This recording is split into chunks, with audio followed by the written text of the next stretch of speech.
Anda ngerasa putus asa nggak sih sama penyakit gout? Udah hati-hati banget, udah hindarin sayur ijo, kacang-kacangan, bahkan daging favorit. Tapi kok ya, nyeri di sendi itu kayak gak mau pergi. Rasanya gak adil banget kan? Nah, hari ini kita akan bongkar misteri ini bareng-bareng. Kita akan cari tahu kalau penyebab sebenarnya itu jauh lebih dalam dan mengejutkan daripada sekedar daftar makanan pantangan. Oke, ini nih peta perjalanan kita hari ini. Pertama, kita bakal bahas kenapa diet aja tuh nggak cukup. Terus, kita kenalan lebih dalam apa sih sebenarnya asam urat itu. Setelah itu, siap-siap kita akan bongkar beberapa fakta yang mengejutkan. Baru deh kita temukan biang kerok utamanya, yaitu peradangan. Dan yang paling penting, di akhir kita akan bahas solusi yang jauh lebih baik. Kita mulai dari sini ya, dari rasa frustrasi yang mungkin, akrab banget buat Anda. Anda udah mati-matian nolak emping, jeroan, bahkan bayam yang katanya nggak boleh. Semua yang ada di daftar hitam udah Anda coret abis-abisan. Tapi kenapa? Kok rasa sakit yang tajam dan nusuk itu tetap aja datang lagi dan lagi? Benar-benar bikin gemes kan? Pertanyaan ini nih, kenapa sih? Pasti muter-muter terus di kepala kan? Kenapa semua pengorbanan ini rasanya sia-sia? Jawaban atas pertanyaan inilah yang jadi inti dari pembahasan kita. Dan saya kasih bocoran sedikit ya, ini bukan sepenuhnya salah Anda kok. Ini terjadi karena selama ini kita semua mungkin udah salah nembak target. Oke, sekarang ayo kita kenalan lebih deket sama zat yang selalu jadi kambing hitam ini. Asam urat.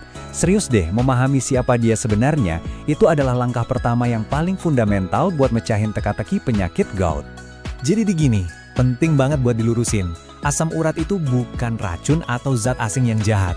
Coba deh bayangin tubuh kita itu kayak pabrik yang super sibuk. Nah, asam urat ini cuma asap atau produk sampingan yang normal banget dihasilin waktu pabrik kita ngolah zat namanya purin. Proses ini tuh alami, terjadi setiap hari di tubuh kita semua.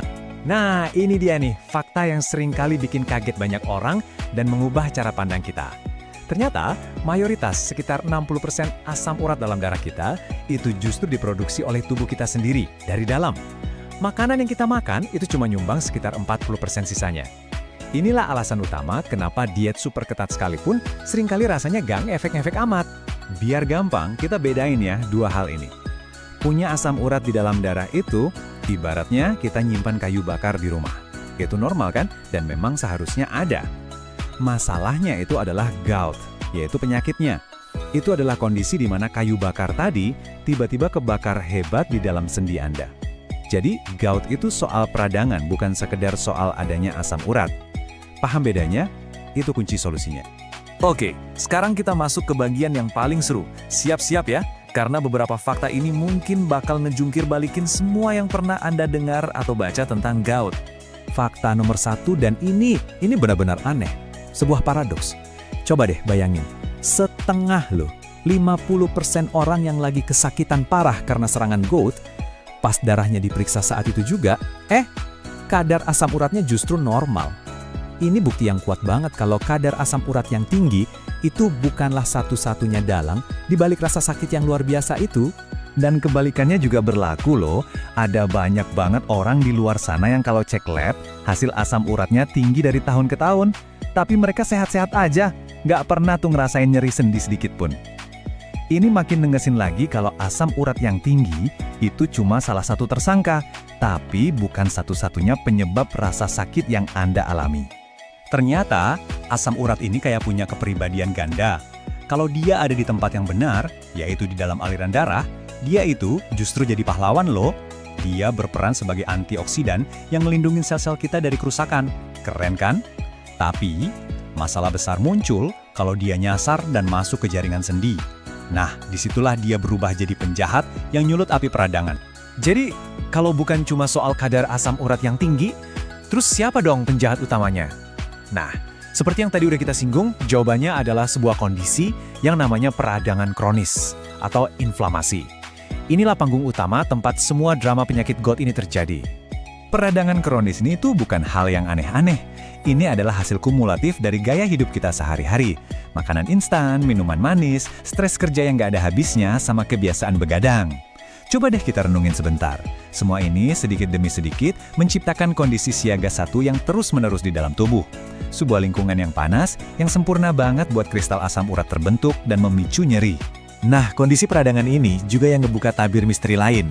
Kenapa sih orang yang kena gout sering banget tensinya juga tinggi? Ternyata keduanya itu nyambung lewat satu molekul kecil, tapi super penting yang namanya oksida nitrat atau nitric oxide. Yuk kita lihat gimana cara kerjanya. Gampangnya gini, bayangin oksida nitrat ini kayak pelumas sekaligus pelembut buat pipa-pipa pembuluh darah kita. Dia yang ngejaga pipa itu tetap fleksibel, tetap lebar, jadi darah bisa ngalir lancar jaya tanpa hambatan. Fungsinya ini vital banget buat menjaga tekanan darah kita tetap adem dan normal. Nah, disinilah efek dominonya terjadi.